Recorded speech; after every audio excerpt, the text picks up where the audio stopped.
Syaratnya jadi wali itu harus cinta kepada habaib. Menjadi habib itu jauh lebih mulia daripada menjadi ulama. Dan cinta kepada sesuatu yang lebih mulia itu lebih diutamakan. Anda cinta ulama, bagus. Tapi kalau benci habaib, percuma. Cinta ulama, bagus. Tapi kapan Anda tidak melakukan apa yang lebih wajib, percuma.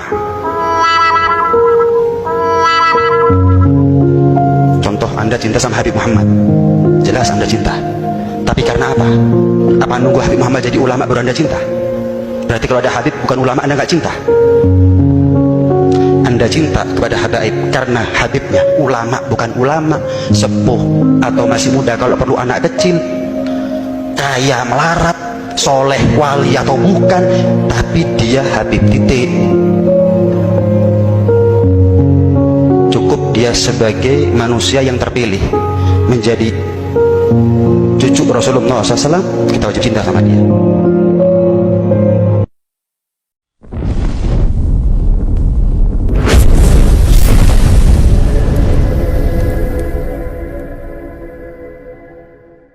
Banyak sekali yang menjelaskan tentang keutamaan nasab. Jika seseorang nasabnya bagus, maka dia akan mendapatkan kedudukan tinggi di tengah manusia, di tengah khalayak manusia. Saya pikir itu adalah ungkapan anak kecil yang tidak perlu ditanggapi. Tetapi karena ini marak, maka yang akan saya tujukan di sini adalah tentang bagaimana cara kita beragama. Dan saya ingin jelaskan bahwasanya agama Islam itu adalah ajaran agama yang egaliter. Inna akramakum indallahi atqakum, Al-Hujurat 13. Di sini saya menggunakan dari tafsir Ibnu Katsir.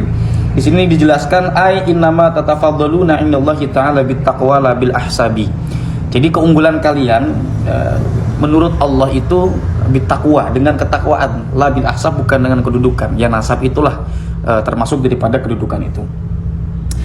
Kemudian waqad waradat al-ahadisu bidzalika an Rasulillah sallallahu alaihi wasallam. Di sini Ibnu Katsir mengutip banyak sekali hadis. Di sini qala al-Bukhari hadatsana Muhammad bin Salamin hadatsana Abdatu an Ubaidillah an Sa'id bin Abi Sa'id radhiyallahu anhu an Abi Hurairah taqala suila Rasulullah sallallahu alaihi wasallam, suila Rasulullah sallallahu alaihi wasallam, ditanya ya. Jadi Rasul ditanya tentang ayyun nasi akramu. Jadi sahabat bertanya, "Ya Rasulullah, manakah manusia yang paling mulia?" Kemudian qala Nabi Muhammad menjawab, akramuhum indallahi atqakum. Kemuliaan manusia menurut Allah adalah ketakwaan mereka. Di sini sebetulnya kita sudah mendapatkan poin jawabannya ya. Lantas mengapa banyak sekali orang-orang mengkultuskan seseorang dengan hanya sekadar nasabnya saja? Ini tidak terlepas daripada kultur budaya dan hasil daripada doktrin. Doktrin itu ajaran, ada yang benar, ada yang tidak benar. Maka untuk memverifikasi apakah doktrin itu benar atau tidak, kita uji, kita kaji dan uji, yaitu kaji dan uji sesuai dengan perspektif keilmuan. Begitu Pak ya. Kemudian sahabat berkata, laisa an hadza nas'aluka, bukan maksud itu dari pertanyaan kami ya Rasulullah. Qala Rasulullah mengatakan lagi, fa akramun nasi Yusuf nabiyullah ibnu nabiyillah ibni nabiyillah ibni khalilillah. Ini tanda ketawaduan Rasulullah. Kita sikap skip saja. Qalu laisa an hadza nas'aluka, bukan itu juga ya Rasulullah. Lantas bagaimana? Qala fa an ma'azinil arabi tas'aluni, apakah dari kelompok bangsa-bangsa Arab kalian bertanya kepadaku, kata Rasulullah. Qalu, sahabat berkata, na'am, ya benar Rasulullah. Kemudian Rasulullah menjawab, fa khiyarukum fil jahiliyati khiyarukum fil islami idza faqihu. Orang-orang pilihan dari kalian pada masa jahiliyah akan menjadi orang-orang pilihan pada masa Islam apabila mereka atau kalian, ya mereka ini, memahami atau mempelajari agama, ilmu agama secara mendalam. Sekali lagi di sini, jika kita ingin mendapatkan derajat yang tinggi, maka harus menjadi orang yang bertakwa.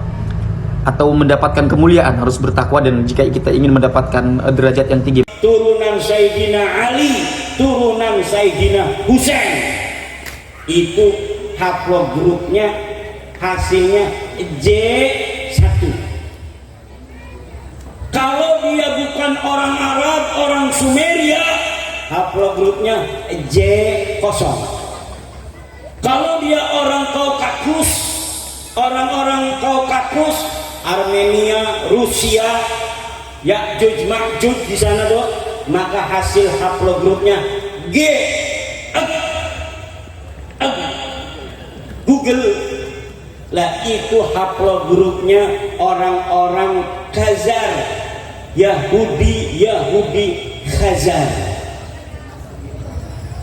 Ada yang ngomong keturunan Ya'juj Ma'juj, Samiri, Yuya, Amenhotep. Nah itu huruf haplogrupnya G. Ada haplogrup E, itu banyak dari Afrika. Haplogrup R, ada juga dari Yahudi Askenazi yang R. Jadi di dalam diri kita kalau kita nikahin ini dengan turunan sembarangan, ibu-ibu, ini orang kagak dikenal, kita kawinin, DNA-nya akan bersama anak kita ila yaumil qiyamah. Jangan sembarangan nikahin orang. Ada orang kagak dikenal, ajak bujuknya, juntrungannya, kita kawinin aja sama anak perempuan kita. Maka ini akan membawa DNA ila yaumil qiyamah. Bagaimana dong Kiai cara kita nikahin anak perempuan kita?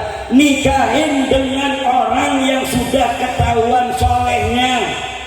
Bapaknya suka sholat, ibunya suka sholat, dianya suka sholat. Itulah menantu yang baik untuk anak kita, keturunan kita ila yaumil qiyamah. Bu, kedengaran apa tidak? Maka zaman sekarang ini zaman ilmu pengetahuan, tidak bisa orang mengaku-ngaku keturunan Brawijaya. Kalau dia di tes DNA ngakunya keturunan Brawijaya, pas hasil haplogrupnya bukan O, maka dia bukan keturunan Brawijaya. Kalau dia ngaku-ngaku keturunan Rasul, keturunan orang Arab Rasul itu, tapi haplogrupnya bukan haplogrup J1, maka dia bukan keturunan Nabi. Karena syarat keturunan Nabi yang pertama adalah dia harus keturunan orang Arab. Orang Arab itu haplogrupnya J1. Bagaimana dia ngaku keturunan Rasul kalau haplogrupnya bukan orang Arab, Arab acan.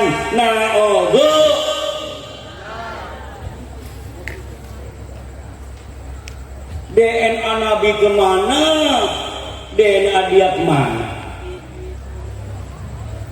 Orang ngaku zaman sekarang sebagai keturunan siapapun bisa untuk dibuktikan dengan dua hal.